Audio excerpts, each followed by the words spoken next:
Hello Indonesia, this is your captain speaking.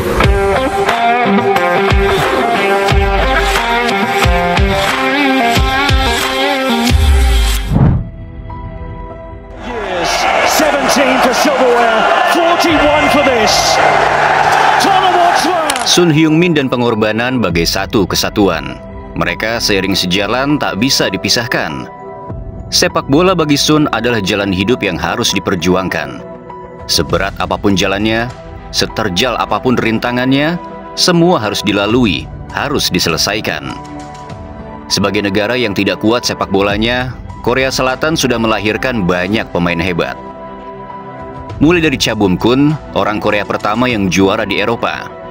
Park Ji-sang, legenda besar yang membawa negaranya sampai semifinal Piala Dunia, hingga Sun Heung-min, titisan dewa yang satu dekade kebelakang menggendong nama negara.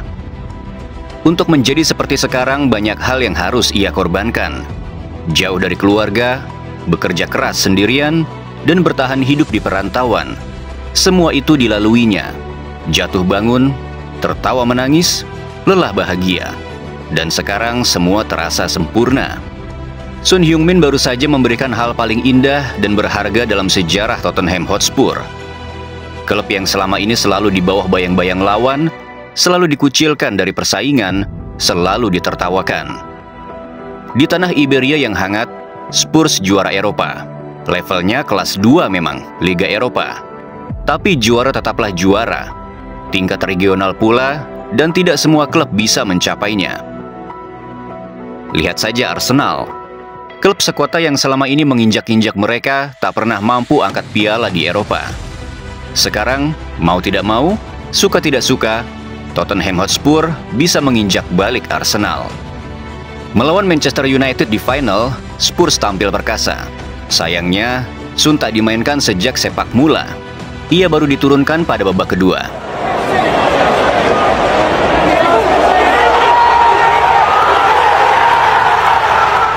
Dengan kata lain, ia tidak terlibat saat Brennan Johnson mencetak gol satu-satunya di San Mames. Gol itu tercipta 3 menit sebelum jeda. Setelahnya sampai peluit panjang dibunyikan, tak ada orang lain lagi yang mencatatkan nama di papan skor. Meski tak terlibat dalam proses terciptanya gol, Sun tetap berperan dalam kemenangan 1-0. Masuk pada menit ke-67, menggantikan Richarlison yang mulai kewalahan, ban kapten langsung melingkari lengannya. Sejak menginjakkan kaki di lapangan, Sun tahu tugasnya kali ini lebih berat dari biasa. Mungkin yang terberat selama ia bermain sepak bola. Ia tidak lagi berpikir untuk mencetak gol. Yang paling utama, bagaimana caranya kepemimpinannya bisa mempertahankan keunggulan. Apalagi sejak babak kedua dimulai, Spurs dibombardir habis-habisan. Ada 16 tembakan yang dilepaskan Manchester United. Sementara The Lily Whites hanya mampu melakukan 3 kali. Posisi Sun di San Mames tidak berubah. Ia masih mengemban tugas sebagai sayap. Bedanya kali ini, ia lebih banyak menjaga kedalaman, mempertahankan garis permainan. Dikenal punya kecepatan, dibekali nafas yang masih segar, Kapten Timnas Korea Selatan memberi kekuatan baru di lapangan. Ia membuat tim tidak kehilangan ritme. Sampai 10 menit terakhir laga, detak jantung terasa lebih kencang dari biasa. Dari tribun, fans mulai harap-harap cemas, mengepalkan tangan sambil berdoa. Di lapangan, pemain tak punya pilihan selain mempertahankan keunggulan. Mereka meninggalkan area lawan demi menjaga garis permainan sendiri. Tak peduli serangan datang silih berganti, dari segala sisi, dari segala cara. Fernandes plays it in. Vicario couldn't keep it. Højlund off the line, Van de Ven. Masa bodoh dengan embel-embel parkir bus, negatif football, parkir pesawat atau apapun itu sebutannya. Yang ada dalam pikiran adalah skor 1-0 tak berubah sampai peluit panjang dibunyikan. Air mata mulai jatuh di wajah-wajah penggemar Tottenham. Mereka percaya, jika bukan sekarang, kapan lagi? Ini kesempatan terbaik, kesempatan yang belum tentu 20 tahun sekali datang. Bukan apa-apa, Tottenham bukanlah tim yang punya tradisi juara. Terakhir kali mereka angkat piala adalah 2007-2008. Itu pun Carling Cup. Ini juga final perdana di Liga Eropa. Jadi kapan lagi waktu yang tepat untuk berharap? Pucuk penghargaan itu akhirnya tuntas sesaat setelah wasit Felix Zweier meniupkan peluit panjang, arti selesainya pertandingan. Bahagia, haru, semua bercampur aduk. Sun Heung-min pun tak sanggup menutupi kebahagiaannya. Tangisnya pecah, penantian panjangnya berakhir sudah. Teriakan kemenangan keluar lantang dari mulutnya. Ini trofi pertamanya di level klub. Ya, sejak merintis karir profesional 2010 silam, tak sekalipun ia juara. Bersama Hamburg di Bundesliga, ia gagal. Pindah ke Bayer Leverkusen juga tak mengubah keadaan. Padahal sebagai individu dia tidak kekurangan apapun. Torehan golnya selalu tembus 2 di juara. General terror in the Burnley back line when Son breaks forward. Oh wow, what a run! Heung-min Son from inside his own half has scored one of the best goals. Nasib ini pula yang kemudian membuatnya berlabuh di Tottenham Hotspur. Seperti Hamburg maupun Leverkusen, tak ada jaminan juara bersama Spurs. Bahkan bisa dibilang kemungkinannya lebih kecil dibanding 2 klub sebelumnya. Selama 10 tahun mengabdi, anggapan tersebut terbukti. Hanya 2 kali ia membawa Spurs dekat dengan juara, yaitu musim 2016-2017 saat runner-up Premier League dan 2018-2019 ketika menembus final Liga Champions. Namun genap 1 dekade kebersamaan mereka, Sun tidak mau gagal seperti biasa. Apapun caranya, berapapun lamanya, dia mau juara. Sun benar-benar merayakan juara selayaknya gelar pertama.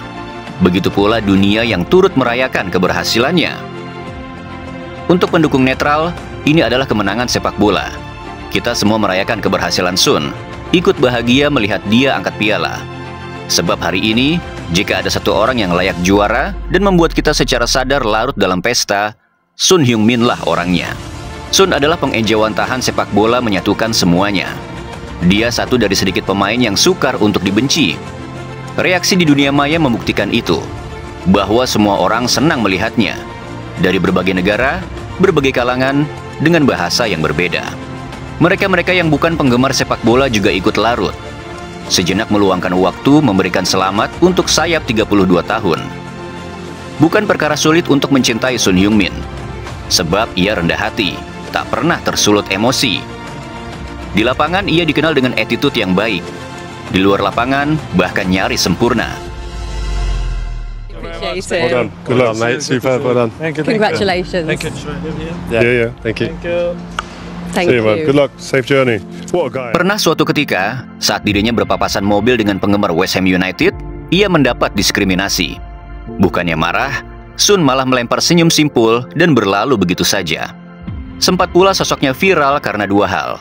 Pertama, saat mengakhiri sesi wawancara usai pertandingan, Sun menaruh mikrofon dengan sopannya. Terlalu sopan bahkan untuk orang-orang Eropa. Sampai-sampai legenda sekaliber Rio Ferdinand terpana, tak sanggup berkata-kata. Di lain kesempatan, ia menolak halus seorang penggemar yang memintanya selfie. Penolakan dikarenakan ia menolak memegang iPhone, sementara ia adalah brand ambasador Samsung. Sun menolak dengan senyuman. Penggemar tersebut menerima dengan senyuman. Mereka tahu sebaik apa dia. Hal lain yang membuat pemain kelahiran 8 Juli 1992 berbeda dari pemain lain terlihat dari sebuah sesi latihan jelang pertandingan. Dari tribun tampak seorang gadis kecil yang meneriakkan nama-nama pemain Spurs yang melakukan pemanasan di hadapannya. Tak ada satupun pemain yang menoleh ke gadis kecil itu. Sampai akhirnya Sun lewat dan menyapa panggilannya dengan senyuman dan lambaian tangan. Penggemar cilik seketika bahagia. Matanya berbinar, senyumnya merekah sampai ia jatuh ke pelukan ibunya. Sun tidak banyak tingkah, tak pernah diterpa isu miring. Hidupnya fokus untuk sepak bola. Itu tekun dijalani, tak ada yang mampu mengganggunya, termasuk wanita. Ya, Sun belum menikah, tak punya pasangan juga. Beberapa gosip terkait hubungannya dengan lawan jenis tak pernah terbukti.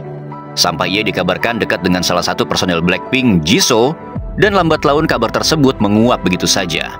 Always every team wants to go through the group stage, so I think we need to prepare more than the other teams. Lovely, Sonny. Thank you very much. Thank you very much. Auranya benar-benar dijaga.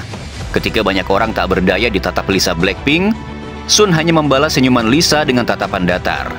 Reaksi itu justru membuat Lisa salah tingkah. Terkait wanita, Sun Heung-min sudah berikrar sejak lama. Selama statusnya masih pesepak bola, dia tidak ingin terlibat cinta. Dia khawatir hal tersebut bisa mengganggu karirnya. Itu adalah saran dari sang ayah, Sun Woo-jang, yang juga mantan pesepak bola, yang ia berpegang teguh sampai sekarang. Menolak bercinta cuma satu dari sekian banyak pengorbanan yang ia lakukan. Sejak remaja, ia sudah harus meninggalkan negaranya demi cita-cita. Ya, Sun sudah menimba ilmu di Akademi Hamburg ketika umurnya belum genap 16 tahun. Pengorbanan yang sangat besar untuk anak seusianya. Tapi sekarang terbayar tuntas. Karirnya stabil di Eropa, bahkan bisa dibilang meningkat setiap tahunnya. Dan ketika karir sepak bola berada di puncak, Sun dihadapkan tembok tebal. Sebagai orang Korea Selatan, ia harus mengikuti wajib militer. Itu adalah syarat mutlak laki-laki Korea berumur 18 sampai 30 tahun. Siapapun mereka, baik dari kalangan atlet, selebriti, semuanya tanpa terkecuali wajib militer, wajib hukumnya. Masalahnya, wajib militer biasanya berlangsung paling cepat 1 tahun. Untuk pesepak bola, ini momok yang menakutkan. Karir bisa terhambat, kehebatan mengolah si kulit bundar akan memudar, dan tentu kontrak di klub jadi taruhannya. Sun tidak mau itu terjadi. Sekali lagi, dia tidak akan membiarkan apapun menghambat karirnya di lapangan hijau. Untungnya pemerintah punya kebijakan lain. Mereka-mereka yang berjasa untuk negara diberi keringanan wajib militer. Sebagai pesepak bola, membawa negara juara adalah jasa besar. Jadi tidak ada kata lain selain juara. Inilah yang ditanam dalam pikiran Sung Hyung-min. Upaya pertamanya untuk lolos dari wajib militer adalah Piala Dunia 2018. Korea Selatan setidaknya harus menembus ke 16 besar untuk mengurangi beban. Sayang pasukan Sintayong gagal. Kegagalan di Rusia membuat Sun menangis tak karuan. Tapi ia belum kehilangan harapan. Asian Games 2018 dijadikan ajang pelampiasan. Mengingat cabang sepak bola Asian Games tidak masuk kalender FIFA, klub tak punya kewajiban melepas pemain membela negara. Justru, mereka berhak melarang bintangnya pergi. Kali ini demi masa depannya, Sun meminta dengan sangat kepada Tottenham Hotspur. Ia berbicara empat mata dengan Mauricio Pochettino, memohon kepada Daniel Levy sebagai pemilik klub agar diizinkan berangkat bersama Korea Selatan. Permintaan dikabulkan. Sun pun terbang ke Jakarta mengikuti pesta olahraga terbesar Asia. Mental Sun berlipat ganda, sebab medali emas bukan tujuan akhirnya. Medali emas justru menjadi awal dari jalan terakhirnya terbebas dari wajib militer.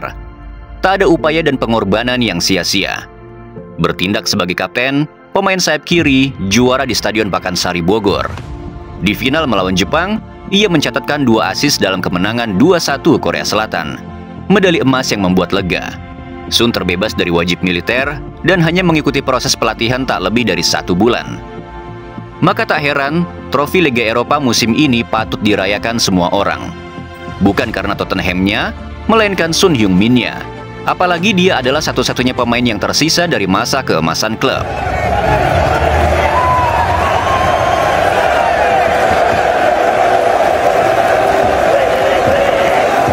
Pemain lain seangkatannya sudah pergi.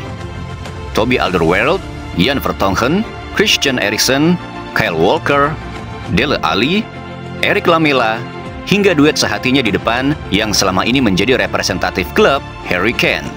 Mereka meninggalkan Sun seorang diri, tapi dalam kesendiriannya ia melawan kemustahilan. Sun sukses besar, melampaui batas para pendahulu dan mantan rekannya. Sebenarnya pemilik 133 caps timnas Korea Selatan bisa saja hengkang, mengikuti jejak rekan sejawat. Ada banyak kesempatan untuknya meninggalkan Tottenham. Ada banyak klub yang menantikan tanda tangannya. Tapi Sun Hyung-min enggan angkat koper. Pantang baginya pergi tanpa memberikan apa-apa. Karena juara bersama Tottenham akan berbeda rasanya. Sekali lagi, ia melawan kemustahilan. Momen-momen di atas adalah bukti bahwa pengorbanannya tidak main-main. Setelah sekian lama membawa Spurs sebatas meramaikan persaingan, kali ini sang kapten bisa mengangkat piala. Piala yang tak seorang pun dalam sejarah klub bisa melakukannya. Jika waktunya nanti tiba, ketika sudah waktunya dia pamit pergi, Spurs bukan hanya harus mencari siapa penggantinya, tapi juga harus mencari sudut di sekitaran stadion, di mana mereka bisa mengabadikan patung Sun Hyung-min.